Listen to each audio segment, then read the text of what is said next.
come down with it, and they say that she was following all the protocols. They say she had protective clothing. The CDC is insisting that a protocol wasn't followed, and yet we see people who have gone to Africa by the hundreds dying from Ebola. Medical workers, doctors, unsure how they contracted this disease. They were following the protocols. I'm sure if you go to that country and you see if you've seen the pictures of people who have Ebola, the horrific blisters and just the condition that they're in, if you watch somebody that has contracted that, if you're treating those people, I would think you would use the utmost care to try to make sure that you don't contract that. I don't think people would treat it in the cavalier manner that we've seen Judge Jenkins illustrate in Dallas. I think they would be very much more concerned, very much more careful about this if they had actually treated people who came down with this. So my take on this from the beginning is that they are not telling us the truth about how it is transmitted, or they don't understand it. We have seen a lot of doctors come out and say that they believe that the protocol that you can only get it if you come in direct contact with someone who is currently exhibiting symptoms. We've seen a lot of doctors pushing back on that now, saying they don't believe that is true any longer. I think it's time for us to reassess that. I wanted to take some calls from people, especially people who were medical professionals. The next person on the line is William from Tennessee. He says he's a worldwide eye care provider. William, what does that mean? Hi, how you doing? Hi. What does that mean that you're a worldwide eye care provider? Well, I do medical mission work all over the place. I've done it in Africa, Haiti, South America, all over. Okay. And what did you want to say about the Ebola outbreak?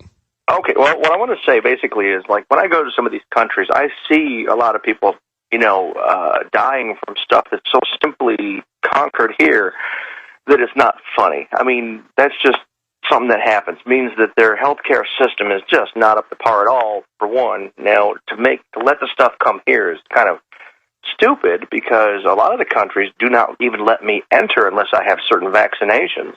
Yeah, it was interesting to see that as these Marines were touching down in Ebola, it was Liberian doctors who came out and took their temperature. We don't see that happening anywhere in the United States. Right. Now, I mean, I'm one of the ones who was in Florida during those hurricanes, and I've seen the fights for gas and stuff like that, and that judge that walked in that house is an idiot. I hate to say that, but yeah. It was very reckless. That was very reckless behavior. I don't know listen, he's got an agenda. This is a guy cut his teeth on open borders, and that's his agenda. He's up for re-election in a couple of weeks. People in Dallas need to take note of this, but absolutely what he did was recklessly modeling behavior that nobody should be that cavalier about with this disease, Ebola. Yes. Now, for sure, I was a first responder in, like, Haiti during those earthquakes. And I was right there when the press was lying, or CNN was lying to the public, and they actually had to recant what they said, because Dr. Sanjay Gupta said, they're making all those first responders leave for security concerns, and we was just getting on the buses, getting our equipment off. And we was like, what? And no, you're kidding me. CNN was actually caught lying?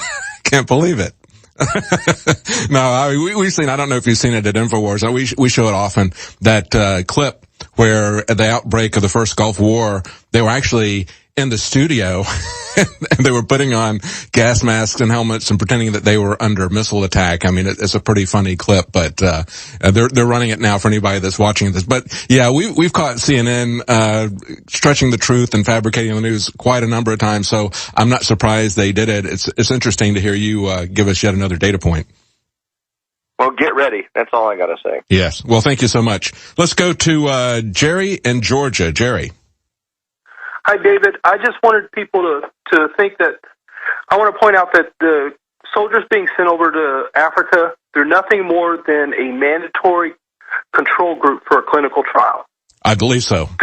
I believe so. We've seen that happen many times, haven't we, with the U.S. military? They've used them as guinea pigs.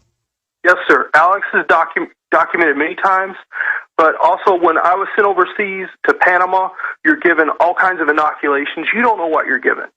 Yeah, absolutely. Well, they just did it. They just did a major exercise, where Camp Lejeune, they said, well, we're going to run a drill, that it's going to be in case a pandemic breaks out. And they gave 1,200 flu shots, they said, to people. And you see the picture of it. The guy's not wearing gloves that's giving the flu shots, but they gave them 1,200 shots. They said it was a flu vaccine.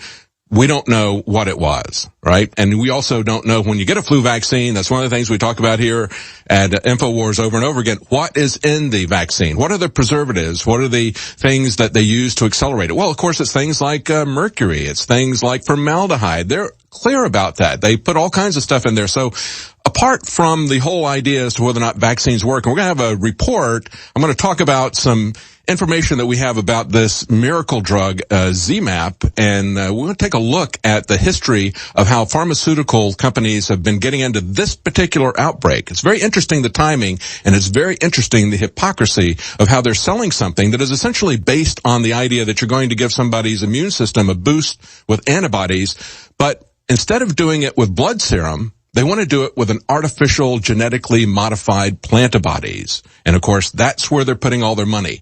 DARPA started it. DARPA helped to fund it. Big Tobacco helped to fund it. The Gates Foundation is getting into it. So we're going to talk about that at 6 after. But I want to take your calls in this segment and in the next segment. Thank you, Jerry. Let's go to Alan in Florida. Alan. Hi, David. Hi. 2 points.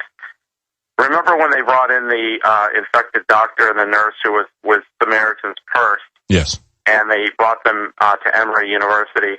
The contractor on that was Phoenix Air out of Cartersville, Georgia, which is an interesting airline. If you look up, they have a State Department contract to be transporting the Ebola patients. And they've also done a lot of work in the intelligence community. Yeah.